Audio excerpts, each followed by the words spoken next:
আপনারা জানেন যে দীর্ঘ 17 বছর পর আগামীকাল 25শে ডিসেম্বর বিএনপির ভারপ্রাপ্ত চেয়ারম্যান জনাব তারেক রহমান দেশে আসছেন। তারেক রহমানের আগমন উপলক্ষে দেশে মোটামুটি একটা সাজ রব পড়েছে। বিমানবন্দরে যারা নাকি কালকে নিয়মিত যাত্রী বিভিন্ন ফ্লাইটে দেশের বাইরে যাবেন অথবা আসবেন, তাদের জন্য একটা ভোগান্তি হবে, কোনো সন্দেহ নাই। কিন্তু অলরেডি বিমান কর্তৃপক্ষ থেকে বলা হয়েছে যারা যেন ওই দিন যেন যাত্রীর বাইরের লোকজন একটু কম যান। এরকম হয়, বড় বড় মানুষরা যখন আসেন এবং যখন দীর্ঘ প্রতীক্ষিত অবস্থায় মানুষ আসেন, তখন বিমানবন্দরে এরকম একটা ভিড় হয় এবং এই ভিড়টাকে আমরা আমাদের জীবনের স্বাভাবিক একটা দৃশ্য হিসাবে আমরা গ্রহণ করে থাকি। এই যে উনি আসছেন এতদিন পরে, আমরা কিন্তু অনেকে ভেবেছিলাম, যেমন আমি নিজেও ভেবেছিলাম যে উনি আরও আগে আসবেন। আমার এমনও ধারণা ছিল যে উনি যেহেতু ওনার নামে যখনই সমস্ত মামলা শেষ হয়ে গেল তখনই উনি দেশে আসবেন। কেন আসেননি এটা আমি জানি না, উনি বলতে পারবেন। কিন্তু আমার একটা দাবিই ছিল যে কত তাড়াতাড়ি উনি আসতে পারেন। তারপরেও তফসিল ঘোষণার পর উনি চলে আসছেন। এখনও নির্বাচনের আর 2 মাসের মতো বাকি আছে। এই সময়ে আসাটাও আমার কাছে মনে হয়েছে খুবই ইঙ্গিতপূর্ণ এবং ইতিবাচক। আমি কয়েকদিন আগে বলেছিলাম যে ওই যে উনি দেরি করে আসছেন, এটা নিয়ে আমার অনেক আপত্তি থাকলো, ব্যক্তিগতভাবে আমার চাহিদা আরও আগে থাকলো। এখন আমার কাছে কেন যেন মনে হচ্ছে ওনার এই আসার পেছনে একটা স্ট্র্যাটেজি, পলিটিক্যাল স্ট্র্যাটেজি কাজ করেছে আমার ধারণা। কারণ ওনারা তো পলিটিক্স করেন, ওনারা নিশ্চয়ই আমাদের মতো সাধারণ মানুষের চেয়ে অনেক বেশি বুঝেন। ওনাদের হিসাব নিকাশ সম্পূর্ণ ডিফারেন্ট। আমাদের হিসাব নিকাশের মধ্যে, আমাদের চাহিদার মধ্যে আবেগ থাকে, ওনাদের চাহিদা এবং হিসাব নিকাশের মধ্যে যুক্তি থাকে। হয়তো সেই লজিক যে ওনারা ভেবেছেন যে উনি এমন এক সময় আসবেন, আমার ধারণা কথা আপনাদের সঙ্গে শেয়ার করি যে আমার ধারণা উনি ভেবেছেন যে উনি এমন এক সময় আসবেন যখন আসার পর ওনাকে ঘিরে যে জোয়ারটা তৈরি হবে, মানুষের মধ্যে যে উৎসাহ উদ্দীপনা তৈরি হবে, এই উৎসাহ উদ্দীপনাকে উনি নির্বাচন পর্যন্ত টেনে নিয়ে যাবেন। আগামী 2 মাস সময় পর্যন্ত, 2 মাস না 1.5 মাস বলেন, আগামী 1.5 মাস পর্যন্ত সময় এটাকে উনি প্রচণ্ড বেগে টেনে নিয়ে যাবেন। 1.5 মাস টেনে নেওয়া যতটা সহজ, 1.5 বছর কিন্তু টেনে নেওয়া অতটা সহজ নয়। কাজেই একটা জোয়ারের মধ্যে উনি আসার পরে নির্বাচন নিয়ে জোয়ার তৈরি হবে এবং সেই জোয়ারটাকে উনি নির্বাচনের দিন পর্যন্ত সচল রাখবেন। আমার ধারণা এই ধরনের একটা স্ট্র্যাটেজি তারা হয়তো বা করেছে। উনি আসার পর নানা রকম কর্মসূচি তৈরি হবে, উনি কি করবেন জানি না, বাট আমার ওনার কাছে কিছু বক্তব্য, আমার চাহিদা, এটা আমি এই সুযোগে জানাতেই চাই। দেখুন, তারেক রহমান ব্যক্তি হিসেবে উনি কি করবেন না করবেন, অথবা বিএনপিকে নির্বাচনে বিজয়ী হতে হবে কি হবে না, জামাতে ইসলাম কতটুকু ভালো করবেন কি করবেন না, অথবা জামাতের আমির যিনি আছেন ডক্টর শফিকুর রহমান, তিনি কতটুকু স্মার্টলি পুরো বিষয়টাকে হ্যান্ডেল করবেন, এগুলো নিয়ে কিন্তু ভাই আমার নিজস্ব কোনো মাথা ব্যথা নাই, আমার কোনো পক্ষপাতিত্বও নাই।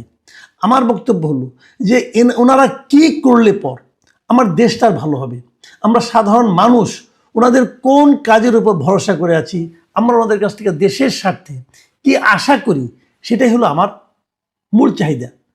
এরই মধ্যে প্রায় 1 বছর 4 মাস তো পারই হয়ে গেল হাসিনা সরকারের পতনের পর। ইন্টারিম গভর্নমেন্ট ছিল, কিন্তু তাদের কাজকর্মে, তাদের কাছে আমাদের যে প্রত্যাশা ছিল তার কতটুকু মিটেছে এটা নিয়ে কিন্তু সন্দেহ অনেকেরই আছে, আমার তো খুব বেশি আছে। আমি মনে করি তারা তেমন কোনো ভালো কাজ করতে পারেন নাই, এমন কিছু করতে পারেন নাই যা নাকি আমাদের দেশের জন্য দীর্ঘমেয়াদে অথবা স্বল্প মেয়াদে অসাধারণ ভালো কোনো সম্ভাবনা তৈরি করেছে। এটা আমার কাছে কখনোই মনে হয় নাই। ওনারা যার ব্যক্তিগত স্বার্থ, যা নাকি বাই চান্স উপদেষ্টা হয়ে গেছেন, তারা তাদের ব্যক্তিগত স্বার্থ চরিতার্থ করেছেন। কেউ ঝিমিয়েছেন, কেউ কোনো কাজই করেননি, চুপচাপ বসে থেকেছেন, সরকারি টাকায় চিকিৎসা করেছেন, এগুলো হতে পারে। বাট আমি মনে করি না যে ওনারা যে বিশাল কিছু করে দেখিয়ে দিয়েছেন যে দেশ কীভাবে চলতে হয়। ওনারা একটা সংস্কার নামক একটা কাজ করেছেন, সেই সংস্কারের কোনো প্রতিফলন কিন্তু আমরা ওনাদের এই সরকারের মধ্যেও দেখিনি, যেটা দেখা উচিত ছিল।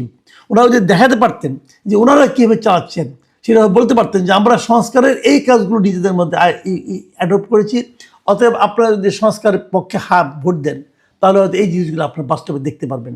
সেটা কি আমরা কেউ জানি না। এখন তারেক রহমান আসার পর আমি যেটা চাই, আমার যেটা চাহিদা, সেটা হলো গিয়ে উনি কি দলকে নিয়ন্ত্রণ করতে পারবেন? আমি মনে করি বিএনপি দল গত এই 1 বছর 4 মাসে ওনারা যা করেছেন, এখন এই দলটাকে শক্তভাবে নিয়ন্ত্রণ করার দরকার আছে। আমি যেরকম একটু আগে বললাম যে অন্তর্বর্তী সরকার এমন কিছু দেখাতে পারেনি যার উপর নির্ভর করে এই সরকারের উপর মানুষের আশা ভরসা প্রত্যাশা অনেক বেড়ে যায়। মানুষের নির্বাচন নিয়ে আশঙ্কা আছে। ডক্টর ইউনূস যদিও জোর গলায় বলেছেন উনি একটা অসাধারণ নির্বাচন উপহার দেবেন, সেটা কিন্তু মানুষের ভরসা করে বলে আমার কাছে মনে হয় না। আমি তো করি না, একদমই করি না। উনি কতটুকু পারবেন আল্লাহ জানেন, আর উনি জানেন। ঠিক একই রকম এই 1 বছর 4 মাসে বিএনপির রাজনীতিতেও কিন্তু এমন কিছু ঘটে নাই যেটাকে কেন্দ্র করে মানুষ বিএনপির উপর আশাবাদী হয়ে উঠবে। বিএনপি বিভিন্ন প্রত্যন্ত অঞ্চলে বিএনপি মানুষের জন্য এমন কিছু করে দেখাতে পারেনি যার উপর নির্ভর করে মানুষ বিএনপির প্রতি আশায় বুক বাঁধবে। বরঞ্চ নানা জায়গায় বিভিন্ন উপজেলা পর্যায়ে জেলা পর্যায়ে আমরা দেখেছি বিএনপি অথবা বিএনপির নামধারী অথবা বিএনপির নেতার সঙ্গে সম্পর্ক আছে এরকম লোকদের কি তাণ্ডব আমরা কিন্তু দেখেছি। তাদের চাঁদাবাজি দেখেছি, তাদের দখলদারিত্ব দেখেছি। এটা অস্বীকার করার কোনো উপায় নাই। এই জায়গাটাতে কিন্তু জামাতে ইসলাম অনেকটা এগিয়ে আছে। তারা তো এই কাজগুলো এই ধরনের কাজ সাধারণত করেইনি, তারা আবার অন্য জায়গায় দখলদারিত্ব করেছে। তারা বিভিন্ন শিক্ষা প্রতিষ্ঠান, বিভিন্ন প্রশাসনের গুরুত্বপূর্ণ পদ, এই সমস্ত জায়গায় কিন্তু তাদের দখলদারিত্ব আবার পরিচালিত হয়েছে। দু ধরনের।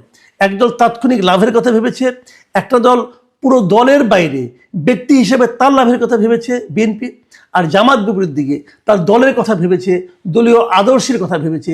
সে আদর্শ আমার আপনার পছন্দ নাও হতে পারে, কিন্তু তারা তাদের কথা ভেবেছে এবং তারা সেই অনুযায়ী দীর্ঘমেয়াদী কিছু পদক্ষেপ নিয়েছে।